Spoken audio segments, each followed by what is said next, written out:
From the 1930s to the early 1940s, the central North Idaho mountain ranges were home to a ghost-like character, equal parts man and myth. Repeated cabin break-ins and infrequent sightings would couple with local legends and shoddy reporting to create a beast capable of striking both fear and excitement into the hearts of locals, nationwide readers, and the rangers tasked with pursuing the elusive entity, often dubbed the Wildman or the Ridge Runner. Years of pursuit and seemingly impossible feats of escape blurred fact and fiction until the capture of this criminal or cryptid would finally bring forth the truth behind the mystery. What is the Wildman of the Clearwater?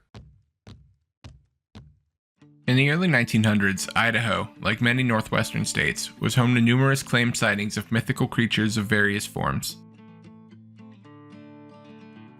One particular sighting would garner nationwide attention, with one paper reporting a party of skaters from Chesterfield in Bannock County, while gliding over the ice on Portneuf River, suddenly came upon a wild beast representing a human being. Those who saw it alleged that it was 8 feet in height and the body was covered with long hair. The wild man, if that is what it was, gave chase to the skaters but did not catch them. A large party of men are now hunting the monster. Another famous Idaho wildman garnered national attention in October of 1882 when 2 cowboys looking for lost cattle after a storm encountered a creature that, in their description, was over 6 feet in height with great muscular arms which reached to his knees. The muscles stood out in great knots and his chest was broad as that of a bear. All parts of his body seen were covered by long black hair, while from his head the hair flowed over his shoulders in coarse tangled rolls and mixed with a heavy beard. His face was dark and swarthy, and his eyes shone brightly, while 2 tusks protruded from his mouth. His fingers were the shape of claws with long, sharp nails.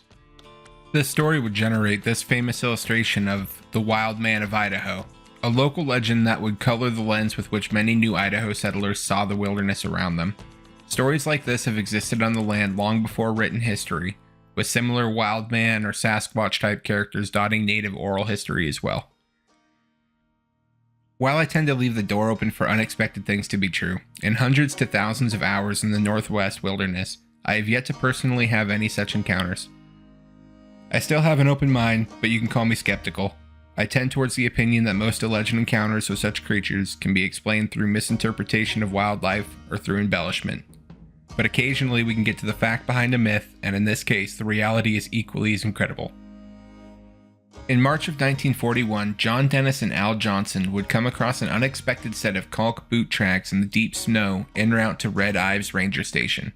The peculiar location and unseasonable footwear choice made them curious enough to follow the tracks multiple miles, finally coming to a cabin the pair had only departed from a day previous. In their absence, they found the cabin had been picked through. While it was far from ransacked, there were several articles of clothing, winter equipment, and food missing. John opted to hang back a day at this cabin while Al set out ahead for Red Ives. The following day, when John departed the cabin to follow Al's trail, he was shocked once more to find the caulked boot tracks had come back on top of Al's tracks, following them the entire 16 miles to Red Ives. Once at the station, John found that the tracks led to a window looking into a room where 2 rangers had been staying, before turning to go back downriver and into high country. The theft and stalking obviously unsettled the rangers. They reported it to others in the area and immediately found many similar stories. Other nearby stations reported thefts of everything from food to first aid kits to firearms, with one particularly haunting story being the theft of a pair of boots and clothing from a bunkhouse occupied by 20 sleeping men. Anytime a trail could be found, it was followed, but pursuing rangers could never catch the creator. Some rangers would swear the creature had a nearly 6-foot stride. At times, the trails were said to have petered out entirely with zero trace. A solid trail would suddenly turn to nothing in the middle of a clearing. Many times the rangers were painfully close in their attempts to catch the culprit. In one instance, 2 Forest Servicemen came into the Collins Creek station to find a flashlight and field glasses on the table and an open window through which the wildman had just departed. At the Goat Ridge lookout, the servicemen came even closer to catching a glimpse of the man, when stirring in the kitchen would alert sleeping rangers upstairs, and upon their approach the man would leap from the lookout, suffering a large fall before disappearing into the night. Attempts at active pursuit were met by incredible endurance. The wildman seemed to have an otherworldly ability to continually climb extreme terrain, leading to some now seemingly humorous claims that he was part goat, part man. Several years of cat and mouse left local authorities tiresome, and in an effort to put an end to the continual torment, two men, Morton Rourke and Lee Horner, are deputized in Orofino for a special winter trapping trip. The men set out to check all the cabins and stations in the area and hoped to stir up the Wildman. They were equipped with their usual gear, but added handcuffs, some heavier firepower, and a mugshot of an escaped killer, Baldy Weber, some authorities believed could be the mysterious Wildman. They set out on the arduous winter trip, targeting some areas the rangers had reasonable suspicion of, as they previously found trails and evidence. Day 2 of their trip includes a snowbound 17-mile hike from Flat Creek up to the Skull Creek cabin. Their exhausting journey is rewarded upon arrival in the form of tracks, hundreds of tracks, all made by the same pair of worn rubber boots. The prints were so stacked on top of each other that no recent direction could be discerned. The men immediately took to the timber to await the cover of darkness. They sat shivering in the frigid temps until the pitch black finally came. Studying the cabin at a distance, no light or smoke could be seen emanating from it, and as such, they slowly and silently crept their way to the dark cabin, finding it to be fully locked and all windows intact. But upon entry, it was immediately obvious that the Wildman had been there, and recently. Planning their next moves, they figured he was close by, and knowing the next ranger station was a 6.5-mile walk downriver, Rourke and Horner agree to walk in darkness to try and catch the Wildman before he departs in the morning. As such, they get up at 1:30 a.m., straighten out the cabin, and set off for the Canyon Ranger Station, with a coffee can over a gas lantern as their only means of lighting. This tiresome hike would prove less fruitful than the previous day, and finding Canyon Ranger Station undisturbed, they set out to a nearby prospector's cabin, also untouched. Rourke and Horner set off back to the station and radio for more supplies to be dropped by plane, as they needed a bit more time to finish narrowing in on their target. Another day would pass seeing them put in many more miles to mountainside cabins, but none would hold any evidence of the Wildman. General search proving less than effective, Rourke proposed they take to one of the high ledges above the station they'd seen the tracks surrounding to get a bird's eye view. Working their way up the mountain in a zigzag pattern, they stumbled upon fresh tracks from the same worn rubber boots they'd been pursuing for days. Following the track, they came upon a spot where a log had recently been cut into kindling, and both men knew they had to be very close. They silently watched the landscape until they noticed the faint blue wisps of campfire smoke rising from a nearby draw. The two men tuck behind trees as they make their way closer to the camp. As they near, they are able to make out a makeshift tent and make a plan to approach. Rourke approached from the right and Horner from the left. As Horner was approaching the tent, the ground suddenly gave way beneath his feet. A windfall tree had been concealed by the deep snow, and Horner now loudly fell through the snapping limbs as he was struggling to clamber out of the hole.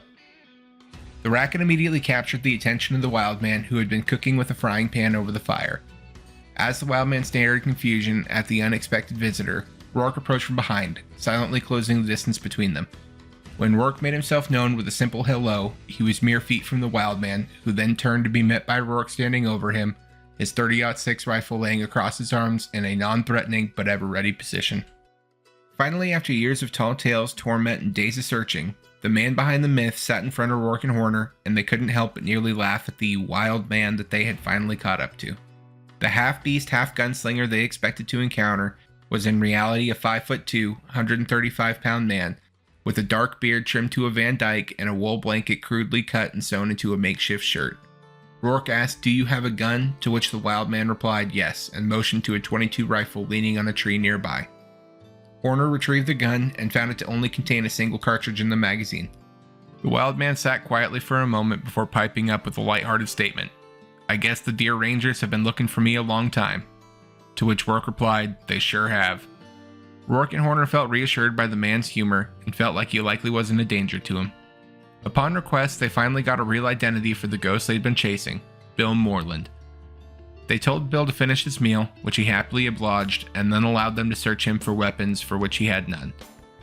Bill was obviously nervous but attempted to be gracious with his captors regardless. He hesitated when they asked him to accompany them back to a ranger station, but ultimately went willingly and unbound. As they began to depart Bill's camp, he asked a solitary question. Did dear old Franklin D. get elected again? Followed by an admission that he had left civilization on the eve of the election a full 13 years prior to his capture. During that time period, he claimed to have spoken to only 2 people.